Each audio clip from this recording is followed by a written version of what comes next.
specific event that happened here in October in Pristina, and it was a really successful event that took an iconic landmark and reactivated it, and now it's back in reuse. But more specifically, I want to put it in the context of community design. And community design is a movement in the United States where citizens actively participate in creating the built environment and understanding what the good environment is and how to build it. So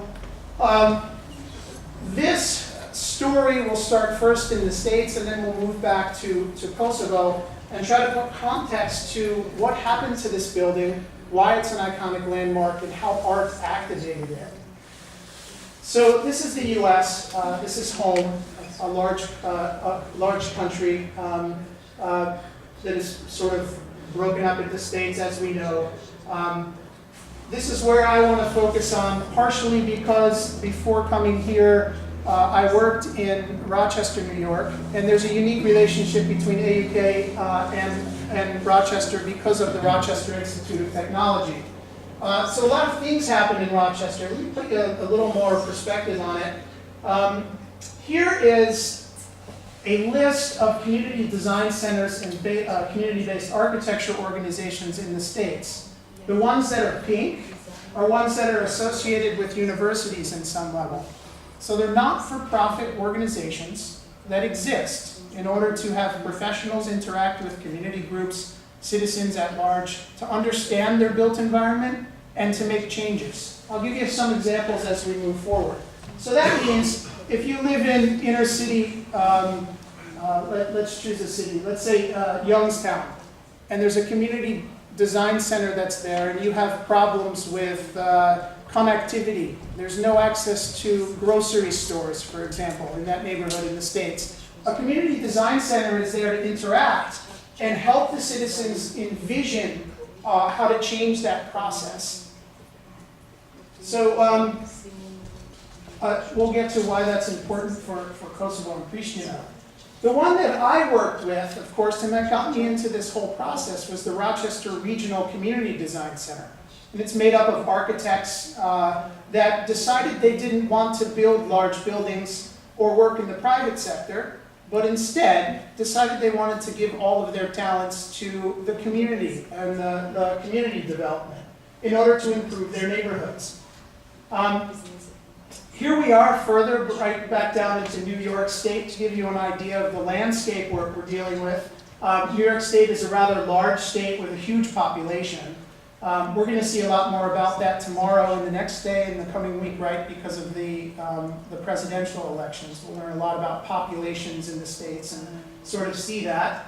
Up in the northwest corner there by the arrow, that's Lake Ontario. Those are huge bodies of fresh water. So all the way down in the other corner, you have the Atlantic Ocean. Up in the northwest corner, you're surrounded by these huge bodies of water bordering Canada. So that's sort of where we are in the process. Here's Rochester from above. So you get to see sort of the urban landscape right there in the center, major roadways that are going through it, and the surrounding region and surrounding area, which is largely farmland, actually a really large piece of land. A town that was founded in 1803, starting with 100 acres, and it's built up from there. Currently, its population is a little over 1 million, and that's not the city of Rochester, that's Greater Rochester. So think of the comparison to Kosovo. You have more population here, about double that, or somewhere around there.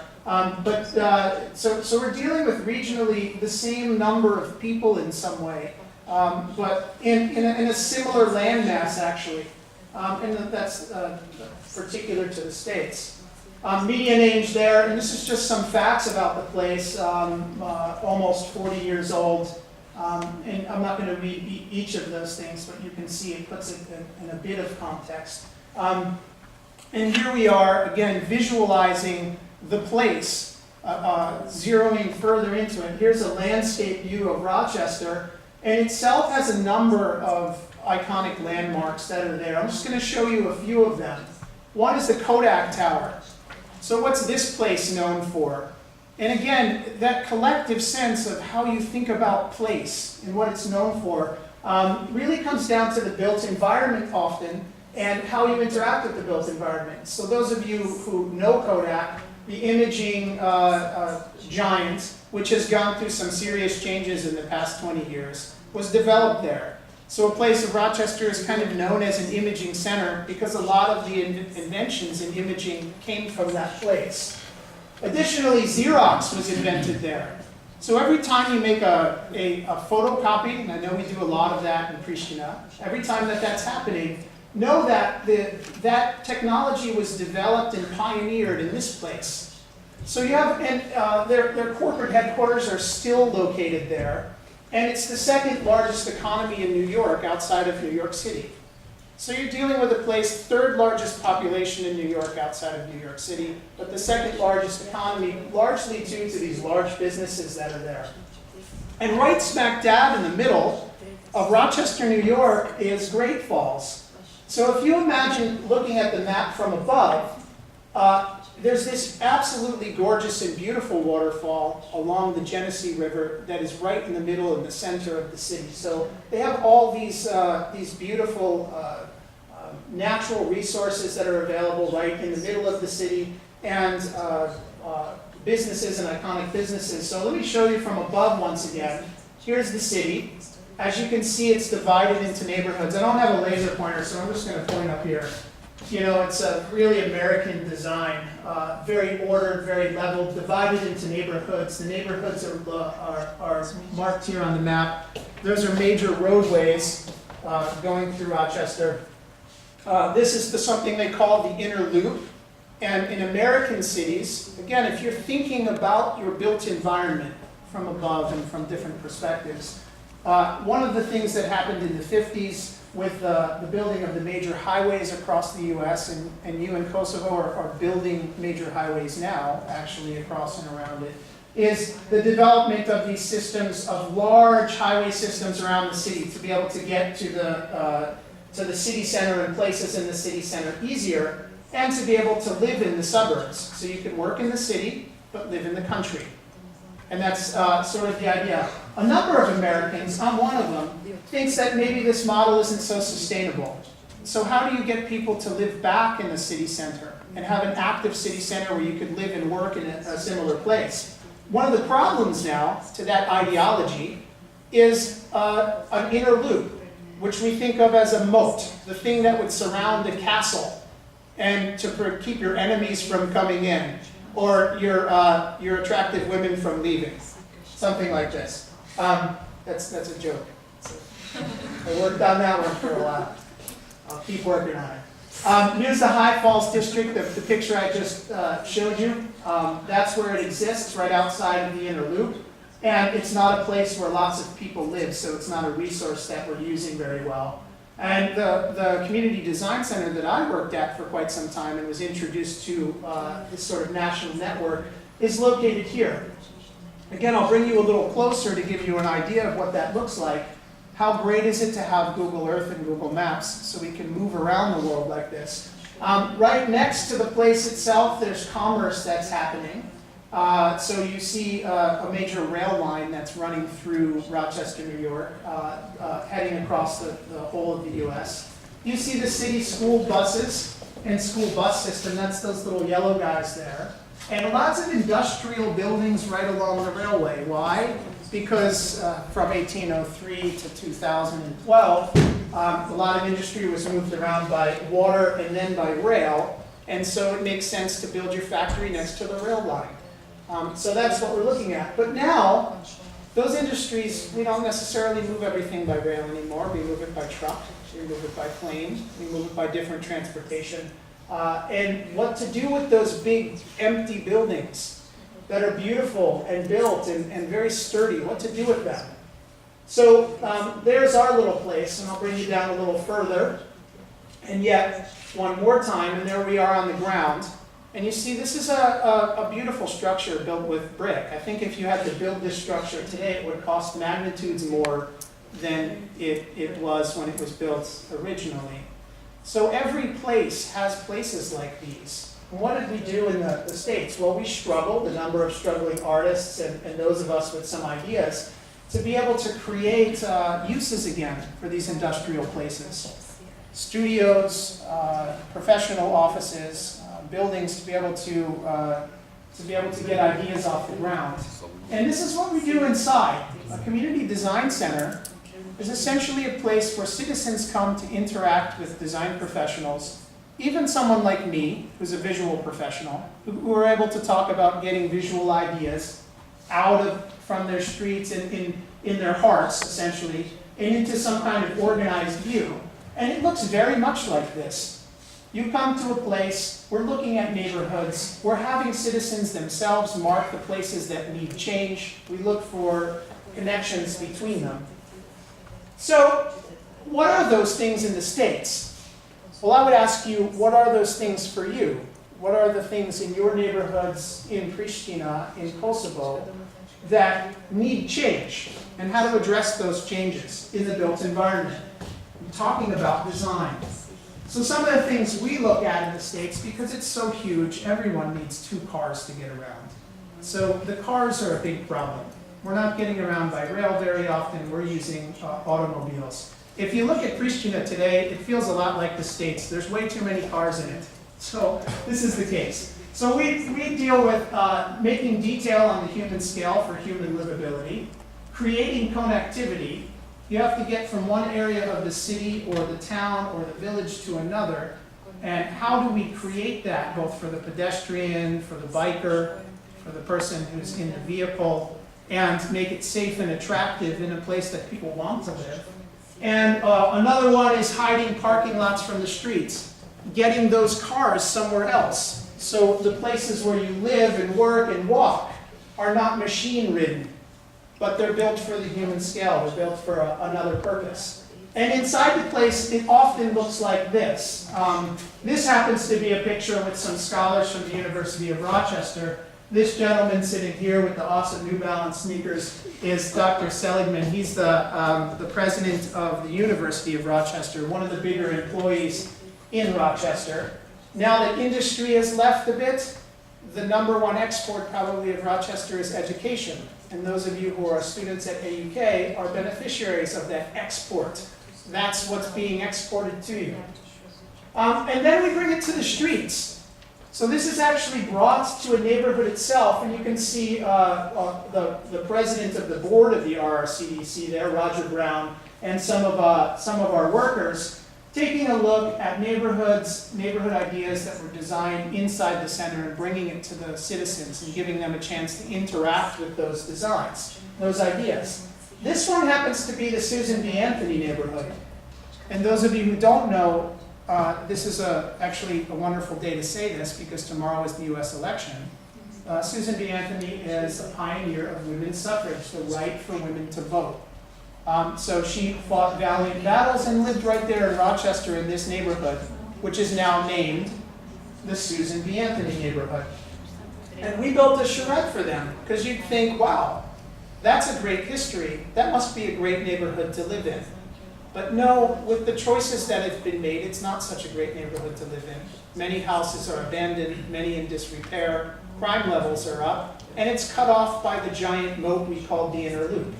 So there's problems within there. But the citizens did create this, and from this website you can even download what that document looks like, fraught with all its little problems, but built collectively by citizens and professionals.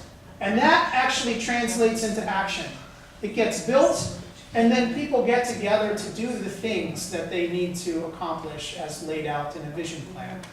So this is the idea, neighborhood by neighborhood, group by group, design center by design center, to be able to enable and enact change in a place. So let's move to Kosovo for a second. And again, sometimes it's helpful for me to just remind us where we are and what we're looking at from a larger vantage point and perspective. Very often when I talk to people, they still don't understand where Kosovo is and what its relation is to the world and why it is what it is we're doing here and what's happening here. And to give an economic perspective, here are the countries trading in the euro as of 2012 and non-EU areas trading in the euro. As you can see, here we are with Montenegro down here kind of trying to essentially, if you look at it this way, trying to connect the dots through former Yugoslavia, which a lot of the world still recognizes even after all this time. This place is former Yugoslavia. And then countries recognizing Kosovo at the moment and sort of seeing this as, in the lens of a community design problem, in a way. It's an interesting way to think about building consensus, building together, in a sense, not from necessarily a political process, but from a design perspective, how to build community and solve problems. Here we are again in Kosovo. A few facts, just like with Rochester, about Kosovo, taken from the CIA World Factbook. This is a population of 1.8 million. So once again, I was relating that to that greater Rochester region. Much lower median age here, right? It's a rock and cool young country. That's one of the things that's a huge success. Here's that frustrating Google Maps that puts the northern border in red, but this is taken from Google Earth.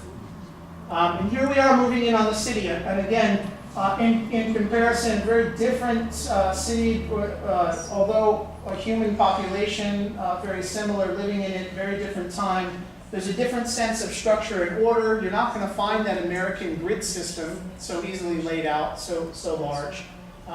But very cool things happening within it. I'm going to move you into that whole pink square area here, and here we are from above to take a look at Boro Ramiz, or the Palace of Youth and Sport, to see what we're getting to and to talk about today. So here we are to give perspective on it from above.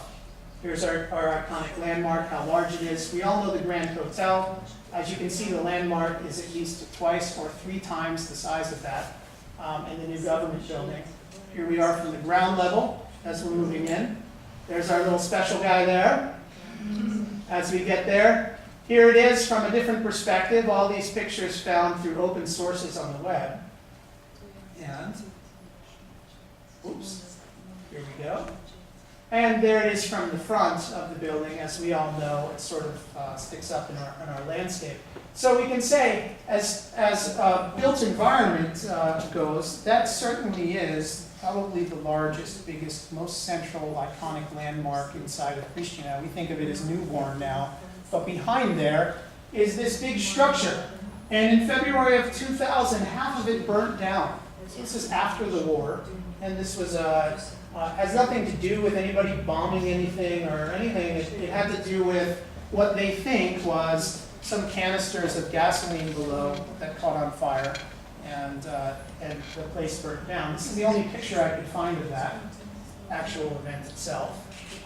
And this is the only, after searching many sources, this is the only piece of news information that I could find from it, from a Reuters news feed. The fire destroyed it. It said it destroyed all 3. It didn't. It destroyed half of it. The current scene is one of lashing flames, heavy black smoke, shattering of the glass windows, and crumbling of steel and cement walls. The K4 spokesman was very poetic about what was happening there. So that was 2010. So many of the people I asked, we're going to Boro Ramiz, and for a year I said, what are you talking about? Is it Newborn? The Newborn Mall? That's how I know it. Okay, we'll go to Newborn. We'll meet at Newborn Mall. And Boro Ramiz just sounded to me like blah, blah, blah, blah. And I had no clue how to deal with it. So I had never actually, I've been in the mall, but I had never actually been in the other parts of it until an artist took me by hand, a young artist who came in, and said, hey, look at this space. It's a parking lot now. And look at the surrounding area. Have you ever seen something like this? And I said, you know what? I have in Rochester, New York. And it looks a lot like those industrial buildings right along the railway. So this is what I found out about these guys. It's a one Albanian, one Serbian, a Montenegrin. They're both communist partisans. And they were shot by Nazi fascists, as the story goes, for not informing on their way from Pristina to Prizren. Is that true? Does anybody know the story of this? Yeah, okay. That's true. These are all true statements. Okay. Because these are just from talking with various people. And believe me, this story changed many times. And so that's sort of the idea. So right now, you have this interesting history of a building, like many buildings in Pristina, and you have this mythological, sort of bigger-than-life figures that are comrades in arms in some way. So I'm going to show you a few things about what these people intended. I'm going to show you who they are, the artworks, and what happened there that night in October, and why it's so rockin' cool. So it was called Ode to Repetition because that was the theme the artists were given. Here's the space. We're going to renovate it. We're going to show one night of art there, performance art. It's going to be spontaneous. This is not coming from an institution. It's coming from youth-driven ideas. We're all participating in it equally, and we're going to use Ode to Repetition. And you can interpret that the way you like. I'll show you how some interpreted it. So on Saturday, I'm sorry, I said October, 8th of September, young artists of Pristina reclaim iconic Pristina landmark, House of Unused for one night of performance art. So here's my edits from that press release that I think are important for this talk. Astrid Smiley, Rina Kika, and Tobias Bienz are the event organizers. They're all young. When I say young, 21 years old, this age, that got together to be able to do this. The aim is to make the deserted hall of Palace of Youth and Sports functional again through performance art. That was their goal. The crew organizing and working on the project consists of very diverse artists with very different forms of expression, all joined to make an experimental art performance to resurrect a forgotten building. 30 works of art on the theme of repetition using mediums such as music, dance, fashion, video, and performance art. And an important note about the construction of the building. This was important to the young artists. It was built in the 70s and financed using 2% of the taxes of Pristina's working people. So the people, you know, this is in Yugoslavia, for a span of 10 years to build this thing. And many of the artists today, their parents remember that sacrifice and they remember building this building. So they see it, they know it's there, they know their parents financed it, they want it to be a functional place again. So here we are. We're into the event, and I want to show you how this works. Here are the event's organizers, and here's what they look like. I've mentioned their names already. So if you can imagine being led by a young person, good artists actually, very good, through there. There's the three that did, but I don't want to forget Uli. He's in there too. He was very helpful, as we all were. Here's the list of artists participating. I'll just leave it up for a few seconds so you can see. There are artists from 5 different countries, 6 different countries. No one is really talking about how this is anything other than a collective spirit to resurrect an iconic landmark as we go through it. It's conceived in this idea of Baustelle, which is sort of working zone in German. I suppose that's how you could translate that. So they created an idea of a working zone. Sounds a lot like a design center to me. A place where people's ideas come together to be able to plan and hash out what is needed and able to do this kind of event on this scale. So here's what the place actually looks like. It was an apartment where lots of people could come and stay, where they cook food for each other, where ideas are transferred, where they're informing each other about art, art movements, art works, and going over plans, including financial planning for the event. I'm going to name some people as we go through this, just so you see who's involved. You'll see their names come up a few times as we go through. Again, this is over many nights, starting more than 6 weeks before the event. This is already in place, and we know who's participating. Here's a really very talented, Liebrand is a very talented musician and artist, performance artist, that does quite a few things around town. I'm always amazed, really, honestly, I've been around the world, I'm always amazed by the amount of talent that Kosovars have and how free and open it is. So it's a huge, massive resource. And of course, when I was asked to do something with it, it was not even a question of being able to participate. So this is what the place looked like before the event. Let me walk you through the amount of destruction in this place. So I don't know if you can see this, but imagine making your task cleaning this up, or cleaning this up, or cleaning this up, finding places like this, and making it ready for a public and for a performance. And the major part of this right now is a business. It's a parking lot. So where there used to be commerce happening below, there is in a way, but it's a parking lot. And the surrounding area outside of it is a space that's just filled with hazards. It's filled with the remnants of devastating fire, and it hasn't been used since the fire itself.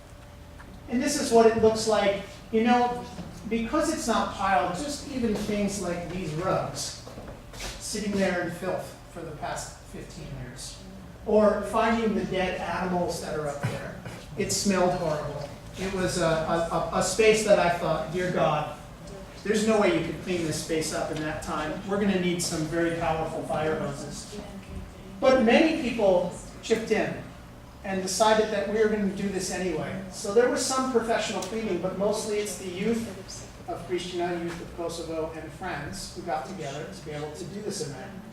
And over the course of weeks, every single day, this space was mopped down, a little more clean, a little more useful, until we can get to a point where we were planning.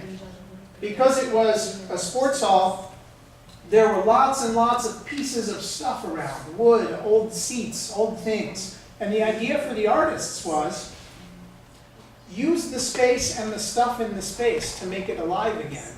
So that's what we started doing. We started taking what was available there, not buying new stuff, recreating, redeveloping, reorganizing, and reanimating a space.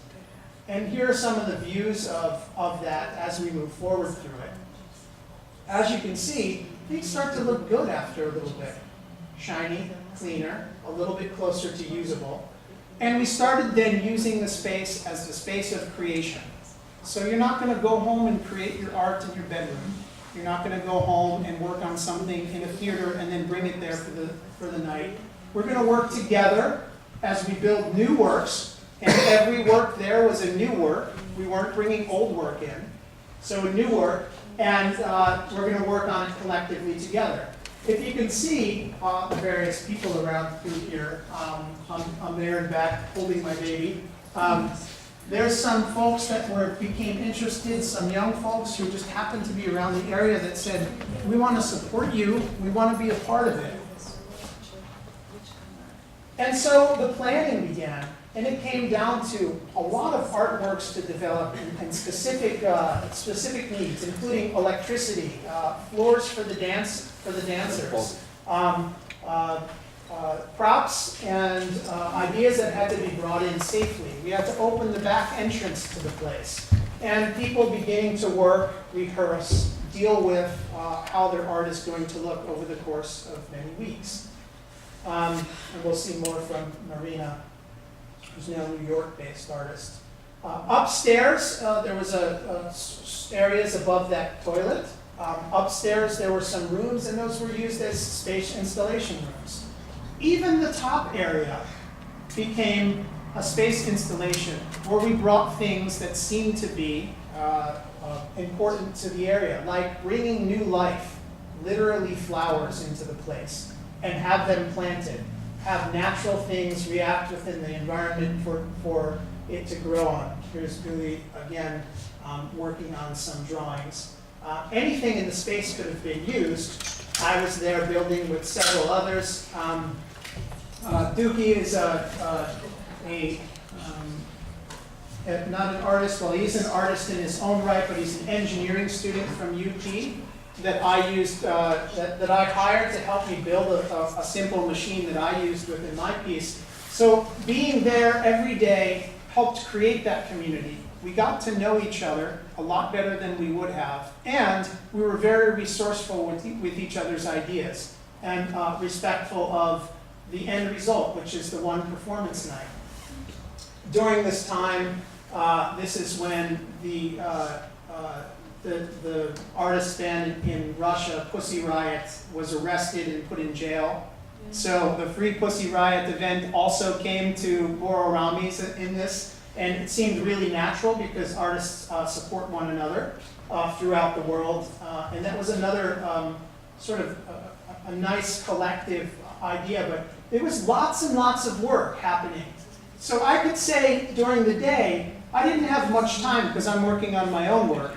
I didn't have much time to check everybody's work, but we were sharing tools, we were sharing ideas, we were sharing materials as we go through. And on a day-to-day basis, at any one moment, you could find scenes like this about what's happening. Agnes is both Macedonia and Kosovo. You know, there's always a family story in there. So there's my little baby. You can feel good. You can feel good about that right now. There it is. James is another artist associated with A.U.K. was there doing these amazing space installations with found wood and found objects in the space. I'll show you a bit of what they look like. Here they are installing it. And as we get closer to the event, you can see the amount of work needed requires electricity, lights, theater lighting, safety measures, security. All of these things had to be thought about. I can honestly say I never looked at the budget. I never dealt with any of those things. I was mostly an artist working on my piece, helping other artists out. These young people managed to get it together and to be able to create a safe event through this time. So that becomes lots of work, and it starts looking like lots of work because it is lots of work on a day-to-day basis, including creating the press releases, doing the media events that were necessary, and there was a lot of media interested in the event. And we're almost getting to the place. There's Jim. He created the poster that you see, the one that I started the lecture with. He's the designer that designed that poster. He's also a musician in the band The Glasses, so if you know that, he's around town doing it. And as you can see, it starts getting closer and closer to the event. Things are getting nearer and nearer. That says, "Kudes Gudet." Careful, there's flowers there. And it's very nice to see this come from a space with dead animals and old rotting rugs to a space that's now alive again. Then students, friends advertised the event. We did it all on foot, on our own. This is all youth-based. And here we are, September 8th, on the opening of the event. The public was let in from the newborn side. They waited at the door at an exact time, and they poured in through this. This is one of James's sculptures here that's using the old chairs that were found. So those sort of loopy things that you see there is kind of an entranceway now, again, built from materials inside of the space, and people are coming in. I'll get back to this again. This is a view from the outside in the middle of the performance that lasted only 1 hour. And you could see the amount of installation needs. We had 3 levels filled with art. We had the lower level with a performance happening within the parking lot, and we didn't close the parking lot. It was open and running during the event. You can see my performance here, and I don't know if you can see, but the amount of people pushing through here was really just maximum amount of people. You had a full audience walking through and exploring these new art forms, many of which said, wow, this is the first time we've seen anything like this.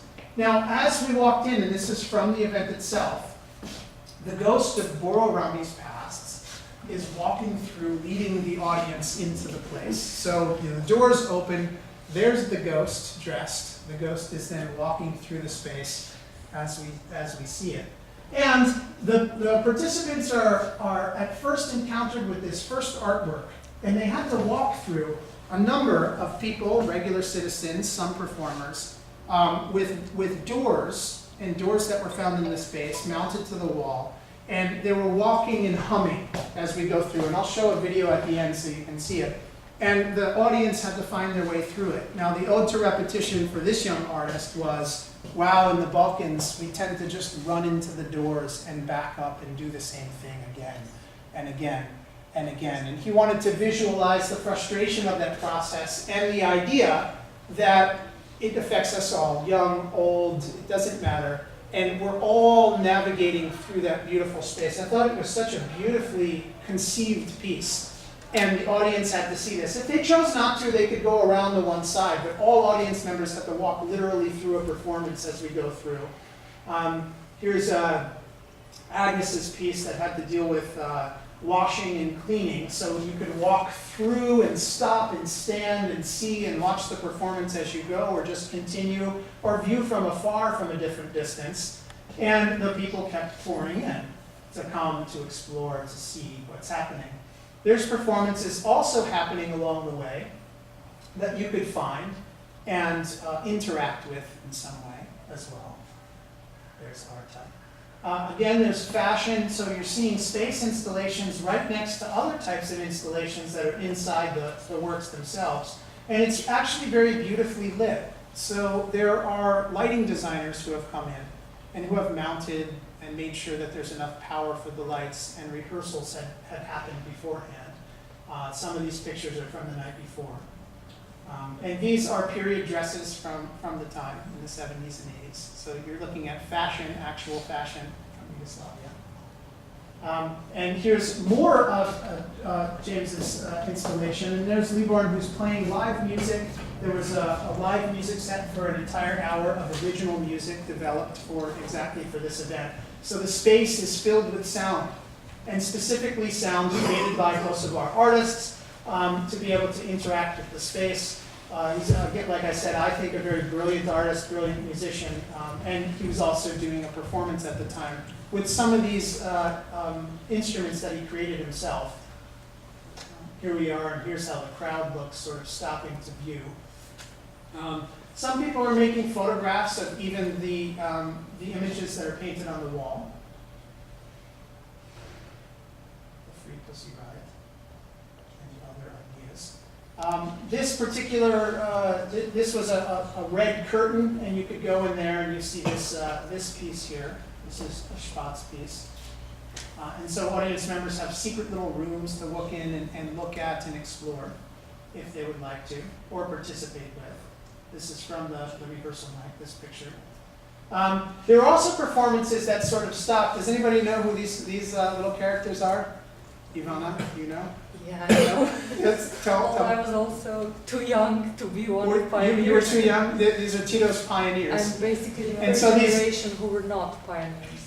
Right, and so several of the artists either were, right, it was in that Yugoslav era. There were Tito's pioneers who did some performance, and they would file in during the middle of the performance, and Noel was up there directing them, and then they would sing their song and then move out of the performance, right in the middle of the people. And you can see them there at the night of the event just performing for 5 minutes. So you're seeing these ideas. As you go up here, you see, remember this little space, you see this space that's been transformed into an installation space, a much different space, and making, again, I think a really smart commentary on the development and the course of economic actions that are in this region, which is why I sort of showed the Eurozone and how people are thinking and interacting about that. There were some video installation works that are just there, so you'd come into a room and you encountered something on the floor if you wanted to get away from the crowd, and you could walk around this. All of this, for those of us who are artists and working, really has a feel like, wow, this could be a larger event in an art capital. This could be Chicago or New York or something. Really, it had that energy, but I think even in a better way in some ways. Because it was so generated from such I thought, a pure energy.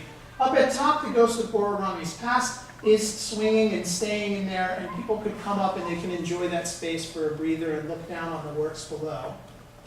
And this is, these are the works we're created with. Again, this is from sort of a rehearsal night.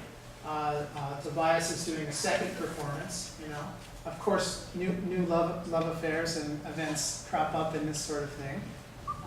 So we have our new lovers there. Here we are again. Moritz is using the entire space of those bleachers during the space, which was very great because if you were looking from far away, you notice that it's not just interacting with one particular space, but the entire space is being used and redeveloped and thought of. And I wanted to show what some of James's pieces were as well. You see that tadua back there hanging of giant letters? Well, all of that was created from found boards and old advertisements in the space. And he spent the week laying out these letters that were designed on the computer and physically making them and then drawing them up there and hanging. As a matter of fact, they might be there. So if you want to experience love from the building, and I know you do, when you're in town, next time you're next to the Palace of Youth and Sport, your newborn mall, look up to see if the tadua is still there, and you can feel the love. There you go. Marina did this piece. Obviously, it has symbolic, and I thought another brilliant piece that had some great symbolic value. And I'll show you one of my favorite images here. Apparently, there are some nuns that showed up at the event. Actually, you see this, here she is back here, sort of watching the event within it. And she was there putting on lipstick for an entire hour over and over again. Here's one of the founders, Auschwitz piece. Underneath this pile of dirt behind us was that picture of Boro and Ramiz that you saw. And they're uncovering the grave of Boro and Ramiz with these devices. Now, these devices are actually devices used in a village here in Kosovo. They're not used so much anymore, where women used to use them to carry around stuff. What are they called? Does someone know?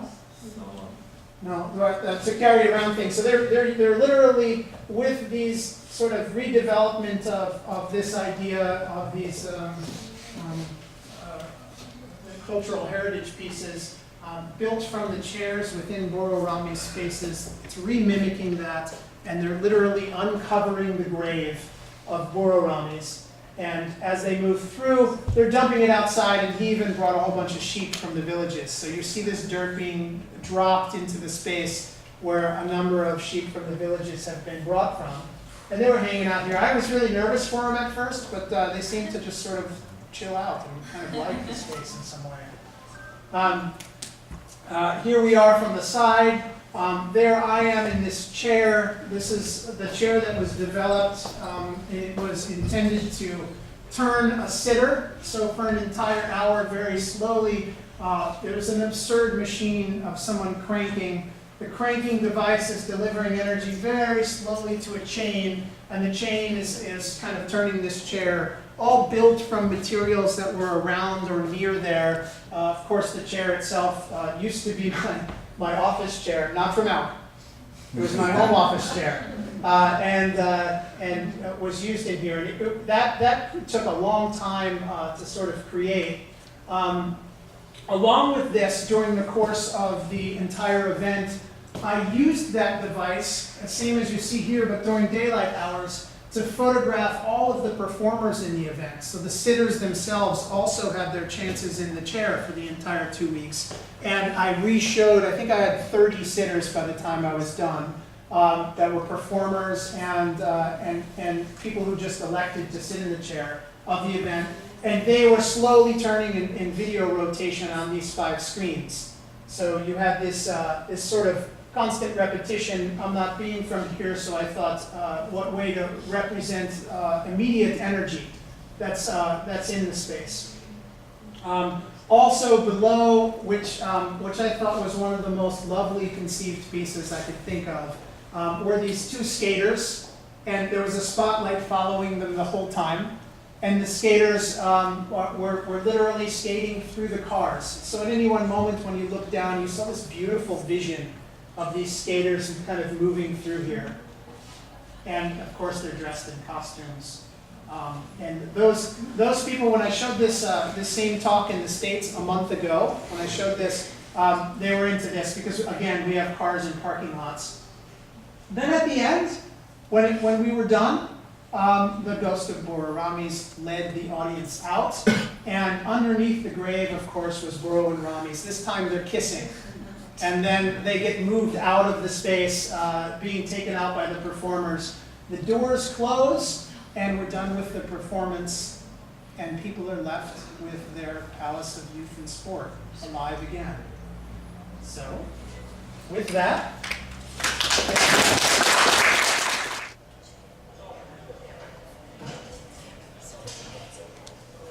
questions?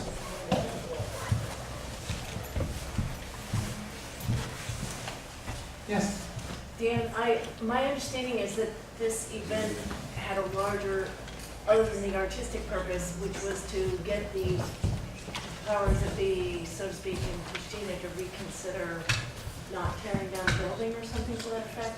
And I was wondering, what's the the result? upshot of the decision of what to do with the building long term? Yeah, as far as I understand, there's never been a proposal, I could be wrong, to tear it down. Oh, okay. I think the proposal was, well, what do you do? Has there been, there? Yeah, Okay. there's some funded European Commission to tear it down and build a new sports center, Tear it down and build a new sports center. I can tell you right now, our other professor here of media, Agan Limani, and some friends actually created an event there, a Halloween party. So the space was actually been used again Okay. since that time. I don't know, I specifically didn't get involved in the politics of it because that wasn't my role. And usually when I do, it's just a terrible disaster and it's never helpful. So I don't know the real story of that.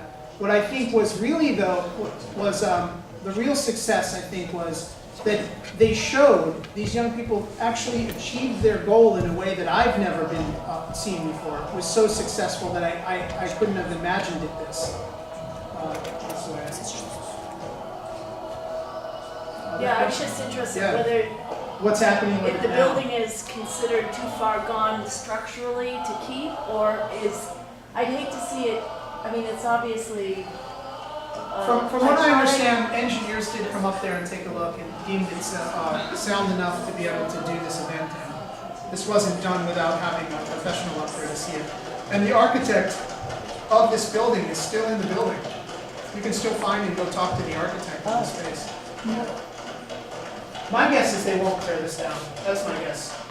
They, whoever they is. Well- The idea though that the reason why I introduced it in the context of community design is the they is there. Yeah. So, you know, there's this idea that there isn't a second power that be, but it's a cooperative effort. Yeah. Cooperative effort. How much support did this group of young people get from government institutions and private donors? Yeah. Here's the rock and cool part. There's no support from government institutions. Zero. It started with a small grant from Tobias to come here and do a play. But when he came down and he realized, well, we were going to do a play somewhere, but there's this other big thing, it ballooned. So they got a second grant. We'd have to talk to them directly about that grant, but some of the funders are on the poster. They got a second grant, and then they gave up their own pay. And several of us, like me, although they paid all the artists, they didn't give up on that. They gave a 200 euro per diem for each of the artists to do the piece. But we just put that back into the work. Paid an engineer, paid workers, paid people. It's a good way to start. But it could have been, you know, if they had the money. I know it was a strain to have them go through that. A lot of my advice to them along the way was don't destroy yourselves with this. You know, to putting out the fires as they come up. Because, you know, what do you do with this success? You're 21 years old. What do you do with success like this? You know? So for me, it was a lot of advising on how to survive success. You know? Yeah. So what happens now? Are there any plans for a similar event, for more promotion around Kosovo, trying to reuse other spaces in this way, or make this Well, I would say, manual yeah, it's a great question. And again, that's why I put it in the context of community design. What happens next and who decides? Well, I see a Pristina that has a lot of lived environment problems that need to be dealt with, and I see a great way to activate those ideas. And I see a lot of young artists who want to be able to participate and have a place to show their work, and maybe later in life do something more with their work. I see a lot of festivals around Kosovo that I tend to be a part of in some way or support. this last weekend, I was at an app camp where there were hundreds of young Kosovars creating apps for devices, and I can say it exceeded my expectations. And I know there's architects, and the way I've talked to, who aren't quite connected yet, who don't see that level or that sense of involvement. So what happens next is the same thing of how this got started, in my opinion. So what I can do, or maybe what you can do, or others in this room who have a position of authority can do, is help facilitate those things from ideas generated internally. And as you can see, it's not about sitting around the campfire or having a party inside of a nightclub, which is also fun. I'm not knocking that, it's not fun. But there's other ways to activate spaces. Other questions? Did you actually get reviews in normal newspapers, in the national newspaper, or was it a side underground effect? As I heard, no, we did get interviews and lots of them. It started as an underground effect. I heard from people that, I remember being interviewed like an hour before the event, and I heard that was running on the local news stations. But that's often the case. I'm often told that, that's the case probably here. So we did get some press, but nothing, what they didn't do? They created the press release in 3 languages, by the way, and released it out officially. But we didn't do the international push. And what I see is from here with artists I'm working with, they don't know how. How do you reach an American audience? How do you get onto that circuit? There's some organizations that are doing it, but what is the world connection? I think we're all trying to define that now. What is the world connection? Where do I fit in the world? What is this? Am I the global generation? What does it mean? How do I get my work out? From my perspective, I'm from New York. I like this energy. I mean, it was one of the coolest things that I've been a part of. It's not established, not a system. So it's, I think it's Kosovo sort of, in a way, proving that optimism is correct. That, that energy is a leading energy. Kosovars creating opportunities for others and not the other way around, which is often how it's reported. So huge opportunity for me, created by Kosovars. Really glad to be a part of it. So part of what I'm doing this is to try to get them to other places, and it's happening. Are you going to repeat this next year or anything similar? Well, it's up to the young artists here. I think in a thing like this, because of the energies that get thrown around, that you can't really plan that so far. As soon as it starts becoming planning and government-based, then you lose that spontaneous energy. And you can hear everyone's music in the background as well. And that was the lesson to Rochester when I spoke there, to the Design Center and at a School of Visual Studies workshop, which is sometimes the institution already comes with so many anchors that it's hard to lift it up. So allow spontaneity and support from a distance, and then see how that works in there. So it's a lot like performance, the metaphor of performance anyway. You can't plan too much for live performance because their live energy, which is existing, which is what makes us human, kind of falls in there. So it's a great, delicate balance that forces you to be in the now. But I could say yes, because we know about lots of artists doing work. So what could be a way for the government or for Europe to support these kind of projects? Would it be more on the spot help, like coming with technical equipment? But you say like to not kill the spontaneity, it's important not to apply for funds and to do all this talking about it. I mean, again, it's only now a personal opinion. Europe already helped in the sense that the Swiss funds are here in the Balkans and they're helping in some sense. I think it's personal connections and helping bring the artists out, and they'll help bring you in. Because I think now you can say, this isn't just a place where you come and help somebody do something. This is also a place of an opportunity for you to come and do real work, do your art, practice your profession, and have crowds that are interested in seeing and developing. So, what I'm trying to do is, what I've done so far since then is help artists, apply for some grants now. Great, you're ready. You did some great pieces. You're ready for New York. let's see what kind of things you have, let me see how I can help you. And, you know, I feel like that's a good reciprocation of energies. I mean, that's what I see for now. And two, international work. When you see that stuff popping up, say, wait a minute, maybe my community might be interested in what's happening here. Take it off eFlux or RSS readers and try to find